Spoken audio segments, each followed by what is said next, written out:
যে 16টা বছর তস নস করে দিয়ে এখন এমন একটা দেশে চলে গেছে যেখানে তাকে আশ্রয় দেওয়া হচ্ছে না।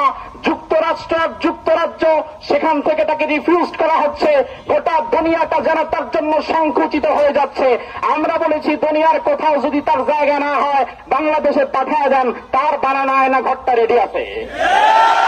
এজন্য যুব সমাজ তোমাদেরকে শিখতে হবে, বুঝতে হবে, জানতে হবে। জালিমের জুলুমের কাছে তোমরা মাথা নত করে দিবে না, কারণ এখন যারা আসছে তারাও তোমাদেরকে তাদের হাতের লাঠি বানাতে যাচ্ছে। ভালো করে মনে রাখেন, শেষ কথা 1 মিনিটে শেষ করে দিচ্ছি। ভালো করে মনে রাখেন, 1971-এর আগেও কিন্তু আমরা আরেকবার স্বাধীনতা পেয়েছিলাম। বাংলাদেশের মতো এত স্বাধীনতা পৃথিবীর অন্য কোন জাতি পেয়েছে কিনা আমার জানা নাই। 1947 সালে একবার আমরা স্বাধীনতা পেয়েছি দ্বিজাতি তত্ত্বের উপর ভিত্তি করে। এরপরে 1971 সালে আবার আমরা স্বাধীন হয়েছি। এরপরে 2024 সালের 5ই আগস্ট, এটাও আমাদের স্বাধীনতার আরেকটা দিন।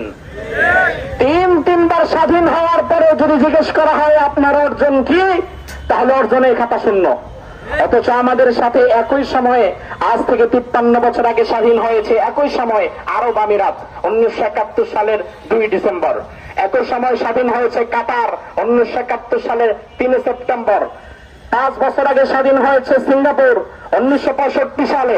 কাতার, আরব আমিরাত, সিঙ্গাপুর একই সময়ে স্বাধীন হওয়ার পরেও তারা পৃথিবীর মানচিত্রে প্রথম সারিতে চলে গিয়েছে, আর আমরা এখনো স্বল্পোন্নত এবং অনুন্নত রাষ্ট্র হিসাবে রয়ে গিয়েছি। তার কারণ হচ্ছে বিগত 53 বছরে যারাই এই দেশটা পরিচালনা করেছে তারা আমাদেরকে ওসমান আলী, আবু বকর ওমর উপহার দিতে পারে নাই, তারা উপহার দিয়েছে বেনজির, মতিউর আর আবেদ আলী।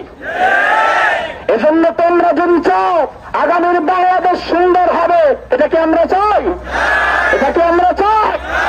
যদি চান তাহলে ভালো করে মনে রাখেন, আমেরিকাপন্থী সরকার আমরা চাই না, ভারতপন্থী সরকার আমরা চাই না, জুনিয়র ফ্রান্সপন্থী সরকার আমরা চাই না। আমরা চাই মদিনাপন্থী সরকার। আমরা এমন সরকার চাই যে সরকার বাপ দাদার মতো না, যে সরকার আব্রাহাম লিঙ্কনের মতো না, যে সরকার রাসূলুল্লাহর মতো দেশ চালাবে। আল্লাহ সুবহানাহু ওয়া তাআলা যেন আমাদেরকে সেই দিনটি দেখার তৌফিক দান করে। আমরা বলি আমিন।